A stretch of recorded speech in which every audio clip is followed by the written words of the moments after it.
ফিল্মের শুরুতে আমরা একটা ছেলেকে দেখি যার নাম মিতায়া।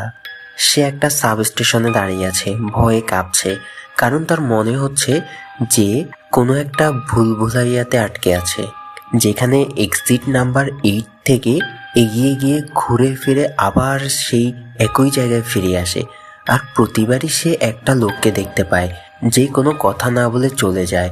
ভয় পেলেও মিতায়া যখন তার কাছে পথ জিজ্ঞাসা করার কথা ভাবে, ঠিক তখনই পিছন ফিরে দেখে সেই লোকটা অদ্ভুতভাবে হাসতে হাসতে ঠিক তার পিছনে দাঁড়িয়ে আছে, যেন তার মনের কথা পড়ে ফেলেছে। মিতায়া এতটা ভয় পায় যে কিছু না জিজ্ঞাসা করে সামনে দৌড়ায়। তারপর তার চোখে পড়ে একটা বোর্ড, যেখানে লেখা এক্সিট 0, কিন্তু তার উপরের বোর্ডে লেখা এক্সিট 8। এটা তার কাছে অদ্ভুত লাগে। একবার দুবার এমনকি শতবার সে এখান থেকে বেরোনোর পথ খোঁজে, কিন্তু প্রত্যেকটা পথ এমন যেন দরজাগুলো শোপিসের মতো। বারবার সে এই ভুলভুলাইয়ার মধ্যেই ঘুরতে থাকে। সে ইমার্জেন্সি কল করার চেষ্টা করে, কিন্তু এক্সিটে সব ইন্টারকাম কাজ করছে না, আর তার নিজের ফোনে কোনো সিগন্যাল নেই। এখন সে হতাশ হয়ে যায়, সেখানেই দাঁড়িয়ে যায়। সে দেয়ালে লাগানো একটি ছবি দেখে, যেখানে অদ্ভুত লুপে পিঁপড়া আটকে আছে, ঠিক তারই মতোই মঞ্জিল খুঁজছে, কিন্তু সেই লুপের কোনো মঞ্জিল নেই, আর মিতায়ারও নেই। এই ছবি আর চিন্তা তাকে নিশ্চিত করে যে সে এমন একটা লুপে আটকে পড়েছে যেখান থেকে আর কখনো বেরোতে পারবে না। ঠিক তখনই অদ্ভুতভাবে উপরের এক্সিট 8 বোর্ড থেকে রক্ত বেরিয়ে তার মুখে পড়তে শুরু করে। সে এতটা ভয় পায় যে সামনে না দৌড়িয়ে পিছনের দিকে দৌড়াতে শুরু করে, আর অবাক হয়ে দেখে একটা বড় পরিবর্তন। আগে যে বোর্ডে এক্সিট 0 লেখা ছিল, সেখানে এখন এক্সিট 1 লেখা, কিন্তু বাকি সবকিছু একই। এই বোর্ডে কিছু হিন্টস লেখা আছে, তার মধ্যে একটি হলো, যদি কিছু আগের থেকে বদলে যায় বা অস্বাভাবিক দেখায় তাহলে তাড়াতাড়ি পিছনের দিকে দৌড়াও, আর যদি কোনো অস্বাভাবিকতা বা পরিবর্তন না দেখো তাহলে আগের মতোই এক্সিট 8-এর দিকে এগিয়ে যাও। মিতায়া বুঝতে পারে যে সে লাল তরল পড়াটা অস্বাভাবিক ছিল। ভয়ে পিছনে দৌড়ানোর কারণে সে এক্সিট 0 থেকে এক্সিট 1-এ চলে এসেছে। এইসব চিন্তা করে তার মনে আশা জাগে, সে শিগগিরই এখান থেকে বেরোতে পারবে। সে আবার এক্সিট 8-এর দিকে এগোয়, কোনো পরিবর্তন না দেখে এগিয়ে যায়, আর যখন এক্সিট 0 বোর্ডে পৌঁছায় তখন অবাক হয়ে যায়। এখানে এক্সিট 1 লেখা ছিল, সেটা আবার 0 হয়ে গেছে, অর্থাৎ সে কিছু ভুল করেছে। সে বুঝতে পারে এটা ঠিক গেমের মতো, যেমন একটা ভুল গেম এন্ড করে 0-তে নিয়ে যায়, ঠিক তেমনি তারও একটা ভুল তাকে 0-তে নিয়ে যাবে। গেমের নিয়ম মেনে চলা এবং মনোযোগ দিয়ে খেলা তার জন্য জরুরি, যদি সে এই ভুলভুলাইয়া থেকে যান বাঁচাতে চায়। চিন্তা করে সে তার মোবাইল বের করে প্রত্যেকটা ছোট বড় জিনিসের ছবি তুলতে শুরু করে, যাতে দ্বিতীয়বার এখান থেকে বেরোনোর সময় পরিবর্তন দেখতে পায়। এমনকি সেই লোকটারও ছবি তোলে যে বারবার এক্সিট 8-এর বোর্ডের নিচ দিয়ে তার সামনে দিয়ে যায়। এখনো কোনো অস্বাভাবিক বা পরিবর্তন না দেখে সে এগিয়ে যায়, আর যখন পরের এক্সিট বোর্ডে পৌঁছায় তখন সেখানে 1 লেখা, অর্থাৎ তার অনুমান ঠিক ছিল, আগে কোনো পরিবর্তন হয় নাই, আর সে লেভেল 1 পার করছে। লেভেল 2-র জন্য সে জানে যে তাকে আবার এখানে ঘুরতে হবে এবং পরিবর্তন খুঁজতে হবে। এগিয়ে গিয়ে সে তার মোবাইল বের করে ছবিগুলো দেখতে যায় এখানকার পরিবর্তন খুঁজতে, কিন্তু দেখে যে তার মোবাইলে সব ছবি ঝাপসা হয়ে গেছে, কিছু বোঝা যাচ্ছে না। সে বুঝতে পারে যে এই গেম জিততে হলে তাকে শুধু তার মস্তিষ্ক ব্যবহার করতে হবে। ঠিক তখনই সে দেখে যে সেই লোকটা যে সবসময় এক্সিট 8-এর নিচ দিয়ে যায়, সে এখানে থেমে আছে। তাড়াতাড়ি সে বুঝতে পারে এটাই পরিবর্তন, তাই সে তাড়াতাড়ি পিছনের পথে দৌড়ায়, কিন্তু ভয়ের ব্যাপার হলো সেই লোকটাও তার পিছে নেয়, এমন ভাবে যে সে হাঁটছেও না। কিন্তু যখনই মিতায়া পিছন ফিরে দেখে সেই লোকটা তার ঠিক পিছনে, ভয়ে মিতায়া পড়ে যায়। উঠে দেখে সে এক্সিট 0-র বোর্ডের পৌঁছে গেছে, যেখানে এখন এক্সিট 2 লেখা, আর পিছনে লোকটা নেই, অর্থাৎ সে আরেকটা লেভেল পার করেছে। দুটো লেভেল পার করার পর মিতায়ার আত্মবিশ্বাস আরও বাড়ে। আত্মবিশ্বাস নিয়ে সে প্রত্যেকটা জিনিস মনে রাখতে শুরু করে এবং পরিবর্তন খুঁজতে থাকে। সে আবারও সেই ভুলভুলাইয়ায় ঘুরছে। তখন একটা লকারের ভিতর থেকে একটা বাচ্চার কান্নার আওয়াজ আসে। ভয়ে লকার খোলে আর ভিতরের দৃশ্য দেখে ভয় পায়। সে দৃশ্য আমাদের দেখানো হয়নি, কিন্তু মিতায়া ভয় পিছনের দিকে দৌড়ায়। এভাবে সে 3য় লেভেল পার করে। এক্সিট 0 বোর্ডে এখন এক্সিট 3 লেখা। সে ভাবে আর মাত্র 5টা লেভেল বাকি, তারপর সে করিডোর পৌঁছে যাবে এবং এই খারাপ স্বপ্ন থেকে বেরিয়ে যাবে। এবার সে এক্সিট 8-এর দিকে যায় এবং প্রত্যেকটা জিনিস ভালোভাবে দেখতে থাকে। আবার তার মনে হয় যে করিডোর দিয়ে যাচ্ছে, কেউ তাকে দেখছে। ছবিগুলোতে ভালো করে দেখলে সে বুঝতে পারে ছবির লোকেরা চোখ ঘুরিয়ে ঘুরিয়ে তাকে দেখছে। সে এটা অনুভব করে এবং তাড়াতাড়ি পিছনের দিকে দৌড়ায়। আর এক্সিট 0-র বোর্ডে এক্সিট 4-এ পরিবর্তন হয়, অর্থাৎ সে 4টা লেভেল পার করেছে। সে খুব খুশি হয়, সে অর্ধেক গেম জিতেছে। খুশির সাথে সাথে সে আরও প্যানিক হয়, কারণ সে জানে যে ছোট্ট ভুল করলে সে আবার 0-তে চলে যাবে। আবার সে এক্সিট 8-এর দিকে চক্কর কাটতে শুরু করে। করিডোর দিয়ে যাচ্ছে, তখন তার ফোন বাজে। দেখে তার গার্লফ্রেন্ড কল করেছে। মিতার কাছে এটা অদ্ভুত লাগে, কারণ কয়েকদিন আগেই তো তারা একে অপরকে ছাড়ার সিদ্ধান্ত নিয়েছে। কল তুলে জানতে পারে যে সে বাবা হতে চলেছে।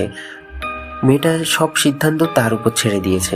যদি মিতায়ের এই বাচ্চাকে জন্ম দিতে চায়, তাহলে মেয়েটা তার কাছে ফিরে আসতে প্রস্তুত। এটা শুনে মিতার মন অদ্ভুত হয়ে যায়। তার মনে পড়ে কয়েকদিন আগের ঘটনা, যেখানে সে একটা ট্রেনে ছিল আর একটা বাচ্চা কাঁদছিল। সেই কাঁদতে থাকা বাচ্চা আর তার মায়ের জন্য একটা লোক বকাঝকা দিয়েছিল। সে সেই বাচ্চা আর মায়ের পক্ষে দাঁড়াতে চেয়েছিল, সেই লোকটাকে কিছু বলতে চেয়েছিল, কিন্তু তার মধ্যে সে সাহস ছিল না। এখন সে কিভাবে তার ছেলের দায়িত্ব নেবে? সে বিভ্রান্তিতে পড়ে যায়। ঠিক তখনই সে কল কেটে দেয়, আর কল কাটতে যে এক্সিট বোর্ডে 4 ছিল সেটা আবার 0 হয়ে যায়। আসলে সে একটা ভুল করেছে। সে আগে জানতো যে ভুলভুলাইয়ায় কোনো সিগন্যাল নেই, আর তার গার্লফ্রেন্ড কল আসাটা সবচেয়ে বড় পরিবর্তন, আর সেই পরিবর্তন সে মিস করেছে এবং এক্সিট বোর্ডে ফিরে আসেনি। এখন যেখানে সে অর্ধেক লেভেল পার করেছিল, সে আবার 0-তে ফিরে এসেছে। তাকে পুরো গেম আবার খেলতে হবে। মিতাই এতে এতটা হতাশ হয় যে সে বসে জোরে চিৎকার করতে থাকে। তাকে এই ভুলভুলাইয়া পার করতে হবে, কিন্তু তার মধ্যে কোনো উৎসাহ নেই। মরা পায়ে সে এগোয়, কিন্তু এখন তাকে কোনো ভিন্ন জিনিস দেখা যায় না। করিডোরের টার্ন নেওয়ার পর সে একটা বাচ্চা দেখতে পায় এবং তাড়াতাড়ি পিছনে এক্সিটের দিকে দৌড়ায়, কিন্তু দেখে যে এক্সিট বোর্ডে এখনও 0, অর্থাৎ সেই বাচ্চাটা কোনো পরিবর্তন নয়। জানা যায় যে সেই বাচ্চাটাও ঠিক মিতায়ের মতো এই ভুলভুলাইয়ায় আটকে আছে এবং সেও বেরোনোর চেষ্টা করছে। মিতাইয়া সেখানে সেই লোকটাকেও দেখতে পায়, যে স্যুট বুট পরে তার সামনে দিয়ে যায়। এই পয়েন্টে মিতায়া বুঝতে পারে যে সেই লোকটাও ভুলভুলাইয়ার অংশ নয়, বরং ঠিক মিতায়া আর ওই বাচ্চাটার মতো আটকে আছে এবং বেরোনোর পথ খুঁজছে। আমাদের দেখানো হয় যে স্যুটবুট পরা লোকটা আর বাচ্চাটা আগে একটা টিমের মতো কাজ করত। তাদেরও বারবার এই ভুলভুলাইয়া একটা মেয়ে দেখা যেত যে তাদের মতো বেরোনোর চেষ্টা করছে না। সেই লোকটা যখন মেয়েটিকে জিজ্ঞাসা করে যে তুমি বেরোনোর চেষ্টা করছো না কেন, তখন মেয়েটি বলে প্রতিদিন ট্রেনে ধাক্কা খাই, জবে যাই, এতটা কঠিন জীবন, আমার মনে হয় না যে আমি সেই কঠিন জীবনে ফিরে যাওয়া উচিত। আমি এই ভুলভুলাইয়ে খুব রিল্যাক্স। মেয়েটা এই কথা বলতে বলতে আর আওয়াজে ধীরে ধীরে বদলে যায়। মেয়েটা এই কথা বলতে বলতে তার আওয়াজ ধীরে ধীরে বদলে যায়। সে বারবার একই কথা বলতে থাকে। যখন তার আওয়াজ ভারী হয়ে পুরুষের মতো হয়, তখন লোকটা বুঝতে পারে এটাই অস্বাভাবিকতা, আর বাচ্চাটাকে নিয়ে তাড়াতাড়ি পিছনে এক্সিট বোর্ডের দিকে দৌড়ায়। তাদের দেখানো হয় যে তাদের এক্সিট বোর্ডে এখন 6 নাম্বার, অর্থাৎ তারা গেম জিততে খুব কাছে চলে এসেছে। আবার তারা পুরো ভুলভুলাইয়া চক্কর কাটে, এই ভুলভুলাইয়া কি পরিবর্তন হয়েছে তা খুঁজে। আবার তাদের সামনে সেই মেয়েটা যায়, কিন্তু মেয়েটা তাদের সাথে কথা বলে না। বাচ্চাটা দেখে যে দরজার হ্যান্ডেলগুলো অদ্ভুতভাবে লাগানো। বাচ্চাটা সেই বড় লোকটাকে বলার চেষ্টা করে, কিন্তু লোকটা বাচ্চাটার কথা উপেক্ষা করে তাকে সামনে নিয়ে যায়। আর এই ছোট্ট উপেক্ষা, ছোট্ট ভুল তার পুরো গেমকে পিছিয়ে নিয়ে যায় এবং এক্সিট বোর্ডে আবার 0-তে চলে আসে। অর্থাৎ সে গেম হেরেছে এবং রিসেট করতে হবে। লোকটা এখন ভেঙে পড়ে, হতাশ হয়ে যায়, সে চিৎকার করে, কিন্তু এখান থেকে বেরোনো জরুরি, তাই আবার গেম খেলার জন্য প্রস্তুত হয়। সে বাচ্চার হাত ধরে আবার ভুলভুলাইয়া হাঁটতে শুরু করে। মজার ব্যাপার যে এখন তাকে উপরে যাওয়ার পথও দেখা যায়। সে খুব খুশি হয়, সিঁড়ি বেয়ে উপরে যেতে চায়, কিন্তু বাচ্চাটা তাকে বোঝায় যে এটা গেম, এটা অস্বাভাবিকতা, আমাদের নিয়ম অনুসারে আমরা পিছন দিকে ফিরতে হবে। কিন্তু সেই বড় লোকটা বাচ্চার কথা শোনে না এবং সিঁড়ি বেয়ে উঠে যায়। এর ফলে সে এই ভুলভুলাইয়া আটকে থাকে। বাচ্চাটা যে এক্সিট বোর্ডের দিকে যায়, সে দেখে যে 0-র জায়গায় 1 হয়েছে, অর্থাৎ বাচ্চাটা ঠিক ছিল। সেই সিঁড়ি অস্বাভাবিকতা ছিল, বেরোনোর পথ নয়। বাচ্চাটা এখন জানে যে এই লোকটা চিরকাল সেই সিঁড়িতে আটকে থাকবে। যাই হোক, স্টোরি আবার মিতায়ার দিকে ফিরে যায়, যেখানে সে সেই বাচ্চাটাকে দেখছে। মিতায়া বুঝেছে যে এই বাচ্চা আর সেই লোকটা আগে টিমের মতো খেলেছিল, তাই বাচ্চাটাকে একা দেখে সে বুঝতে পারে যে বড় লোকটা বাচ্চাটাকে ছেড়ে দিয়েছে।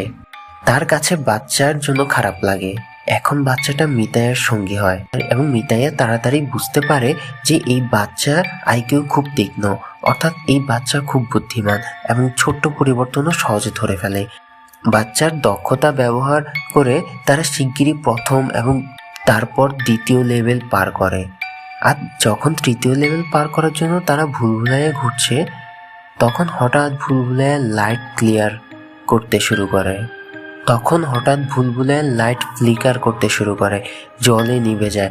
বাচ্চাদের কান্নার সাথে সাথে ইঁদুরের অদ্ভুত আওয়াজ আসতে থাকে। মিতায়া তার ফোনের লাইট জ্বালায়, তখন সে লোকটাকে অদ্ভুতভাবে দাঁড়িয়ে থাকতে দেখে। মিতায়া ভয় পায় এবং তাড়াতাড়ি বাচ্চার হাত ধরে পিছন দিকে দৌড়ায় আর জানতে পারে যে তারা আরেকটা লেভেল পার করেছে। যা কিছু ঘটেছে যাতে তারা ভয় পেয়েছে, সেটা তাদের পরীক্ষা ছিল। তারা পরের রাউন্ডের জন্য ভুলভুলাইয়া ঘুরতে শুরু করে এবং তাদের সামনে একটা মহিলা আসে। মিতায়া বুঝতে পারে যে এই মহিলা অস্বাভাবিকতা এবং তাদের পিছনে ফিরতে হবে, কিন্তু বাচ্চাটা কাঁদতে শুরু করে এবং সেই মহিলার কাছে যেতে চায়। বাচ্চাটা খুব ইমোশনাল হয়ে যায়, তাই মিতায়া তাকে তুলে নিয়ে পিছন দিকে দৌড়ায় এবং এভাবে তারা আরেকটা লেভেল ক্রস করে। কিন্তু এই লেভেল ক্রস করার পরও অর্ধেক গেম জিতেও মিতায়া খুশি না, কারণ তাকে বাচ্চার টেনশন হতে শুরু করে। সে তার মায়ের থেকে দূরে, তার বাচ্চার জন্য করুণা হয় এবং সে বাচ্চার হাত শক্ত করে ধরে নিজের সাথে প্রতিজ্ঞা করে যে সে এই বাচ্চাকে তার মায়ের কাছে পৌঁছে দেবে। পরের বার যখন তারা ভুলভুলাইয়া ঘুরছে, তখন অবাক করা ব্যাপার যে কোনো পরিবর্তন দেখা যায় না, কিন্তু বাচ্চাটা দেখে যে উপরের এক্সিট 8 বোর্ডে 8 উল্টো লেখা। এতটা ছোট পরিবর্তন যা কেউ উপেক্ষা করতে পারে, কিন্তু বাচ্চার বুদ্ধিমত্তা সেটা ধরে ফেলে এবং তাড়াতাড়ি পিছনের দিকে ফিরে যায়। এভাবে তারা লেভেল 6ও ক্রস করে। এখন মাত্র 2টো লেভেল বাকি। মিতায়া জানে যে তারপর সে এই ভুলভুলাইয়া থেকে মুক্ত হবে, তার নিজের দুনিয়ায় ফিরে যাবে। কিন্তু জানি না কেন তার মনে অনুভূতি খুব অদ্ভুত। সে যখন আবার ভুলভুলাইয়া চক্কর কাটতে শুরু করে, তখন হঠাৎ পিছন থেকে পানির বন্যা আসে। মিতায়া তাড়াতাড়ি বাচ্চাকে নিয়ে পিছনে যেতে চায়, কিন্তু বাচ্চাটা পড়ে যায় এবং বন্যায় ভেসে যায়। মিতায়া নিজে সামনে এগোয় না, সে বাচ্চাকে বাঁচাতে পানিতে ঢোকে এবং পানিতে ঢুকতেই মিতায়ার যেন দুনিয়া বদলে যায়। তাকে অদ্ভুত স্বপ্ন দেখায় এবং সে নিজেকে সৈকতে দেখে, যেখানে তার সাথে তার বান্ধবী আছে এবং এই বাচ্চা। সে এখন তার সাথে ভুলভুলাইয়া আছে, যে তার পরিবারের ছেলে হিসেবে দেখা যায়। এখানে সে বাচ্চার সাথে খুব উপভোগ করছে এবং তখন তাকে উপলব্ধি হয় যে সে বাবা হওয়ার কোনো বোঝা নয়, বরং এটা একটা খুব সুন্দর অনুভূতি এবং খুব সুন্দর সম্পর্ক। এর আগে যে সে আর কিছু ভাবতে পারে, তার শরীরে খুব তীব্র ব্যথা হয় এবং সে বাস্তবে ফিরে আসে। মিতায়া নিজে এবং বাচ্চাটা এখনো পানিতে আটকে আছে। মিতায়া তার পুরো শক্তি লাগিয়ে বাচ্চাকে তুলে নেয় এবং পানি থেকে উপরে রাখার চেষ্টা করে। সে বাচ্চাকে এক্সিট 8 বোর্ডের উপরে ঝুলিয়ে দিয়েছে এবং নিজে পানির স্রোতে ভেসে চলে যাচ্ছে। সিন কাট হয় এবং কিছুক্ষণ পর সিন দেখানো হয় সেই ছোট বাচ্চাটা যখন জাগে, নিজেকে একটা ধ্বংসপ্রাপ্ত জায়গায় দেখে। বাচ্চাটা পিছন দিকে ফিরে যায়, অবাক করা ব্যাপার যে বাচ্চাটার এখনো সব পথ এবং নিয়ম মনে আছে, এবং যখন সে পিছন দিকে ফিরে তখন এক্সিট বোর্ডে 7 নাম্বার দেখা যায়, অর্থাৎ তারা আরেকটা লেভেল পার করে। বাচ্চাটা জানে যে এখন শুধু শেষ লেভেল বাকি, যা তাকে পার করতে হবে, কিন্তু এখন তার সাথে মিতাইয়া নেই। অন্যদিকে আমাদের দেখানো হয় যে মিতাইয়া ফাইনাল লেভেলে অর্থাৎ লেভেল 8-এ পৌঁছে গেছে। সে অবাক হয়, খুশি হয় না। তাকে বোঝা যায় না যে সে এটা তার জায়গা না। তাকে এখন সামনের সিঁড়ি স্পষ্ট দেখা যায় এবং সিঁড়িতে লোকেরা হাঁটছে। সে বিভ্রান্ত যে পিছনে যাবে না সামনে যাবে। বিভ্রান্ত হয়ে সে সামনে এগোয় এবং তার ফোন থেকে তার বান্ধবী কল করে। এখন তার ফোনে সিগন্যাল আছে, অর্থাৎ তাকে মনে হয় যে সে বাস্তব দুনিয়ায় চলে এসেছে, সেই ভুলভুলাই থেকে মুক্ত হয়েছে। তার বান্ধবী কল তুললে মিতায়া বলে যে সে এই দায়িত্ব নিতে প্রস্তুত। মিতায়াকে উপলব্ধি হয়েছে যে সে একটা বাবা হওয়ার জন্য প্রস্তুত। মিতায়া এখন মেট্রোর ভিতরে ঢোকে, কিন্তু অদ্ভুত ব্যাপার যে মিতায়াকে এই মেট্রোর ভিতরে সব জিনিস এমনভাবে দেখায় যেন সে আগে এগুলো দেখেছে। কিছুক্ষণ পর সেখানে একটা বাচ্চা কাঁদে এবং একটা লোক সেই বাচ্চা আর মাকে বকা দিতে শুরু করে। এটা সেই সিন যা মুভিতে আগে আমরা মিতায়ার চিন্তায় দেখেছি। মিতায়ার চারপাশের লোকদের দেখে, তারা সব অদ্ভুত, ফোনে ব্যস্ত, এবং এখানে মিতায়ার মন ভেঙে যায়। সে বুঝতে পারে যে আবারও সে গেমের ফাঁদে পড়েছে। সে নাম্বার 6-এর উপর নাম্বার 7 ক্লিয়ার করেনি এবং এটাই সব ফাঁদ। সে একটা লুপে আটকে পড়েছে এবং সে একটা বড় ভুল করেছে। অস্বাভাবিকতা দেখে সেই এক্সিট বোর্ডে ফিরে আসেনি, বরং সামনে এগিয়ে গেছে। আর এভাবেই সে আবার সেই লুপে আটকে পড়েছে যা থেকে সে বেরোতে চেয়েছিল।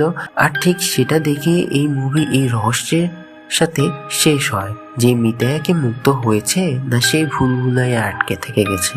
এই ফিল্মটা একটা অসাধারণ মনস্তাত্ত্বিক থ্রিলার যা দর্শকদের মনকে নাড়িয়ে দেয়। এখানে ভুলভুলাইয়া শুধু একটা স্থান নয়, বরং জীবনের লুপের প্রতীক, যেখানে আমরা প্রতিদিনের রুটিনে আটকে থাকি, ভুল করে আবার শুরুতে ফিরে যাই। মিতায়ার যাত্রা আমাদের জীবনের সাথে যুক্ত, যেখানে ছোট ছোট পরিবর্তন লক্ষ্য করা এবং সাহসী সিদ্ধান্ত নেওয়া জরুরি।